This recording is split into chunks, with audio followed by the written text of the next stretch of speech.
Hello friend, আমি বিজয়। আমি কল্যাণী ঘোষপাড়া। আমি আমার মা মিলে একটি ফুড কার্ট রান করি। আজকে ক্রিসপি চিকেন খেতে খুব ইচ্ছে হচ্ছে, তাই দোকানেই বানিয়ে ফেলেছিলাম ক্রিসপি চিকেন।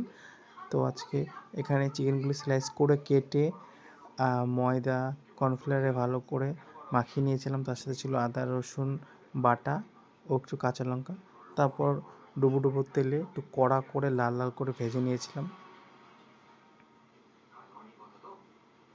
বেশ লাল লাল করে একটু ক্রাঞ্চি করে ভাজতে হবে, তাহলে ক্রিসপি চিকেনটা খেতে ভালো লাগে। আর এর জন্যই তার নাম রাখা হচ্ছে ক্রিসপি চিকেন। এরপর লাল লাল করে ভেজে নিয়েছি। এরপর আদা রসুন কুচি আগে দিয়ে নিতে হবে, তারপর কাঁচা লঙ্কা, তারপর ক্যাপসিকাম ও পেঁয়াজটা একসাথে দিয়ে নিতে হবে। তবে এটাও কিছুটা ভেজে, বেশি ভাজার দরকার নেই, এটা হালকা ভেজে এখানে একটু হালকা লবণ দিয়ে নিতে হবে। লবণটা খুবই অল্প দিতে হবে, কারণ সসে লবণ থাকে, এই জন্য বেশি লবণটা ইউজ করা যাবে না। আর একটু এখানে সয়া সস আমি ইউজ করেছি। এখানে তোমরা চাইলে আর্জেনা দিতেও পারো, নাও দিতে পারো।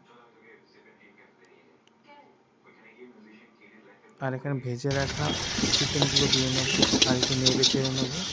আর বেশ ক্রাঞ্চি মুচমুচে ক্রিসপি চিকেন রেডি। আর এটা সার্ভ করবো প্লেটে গরম গরম।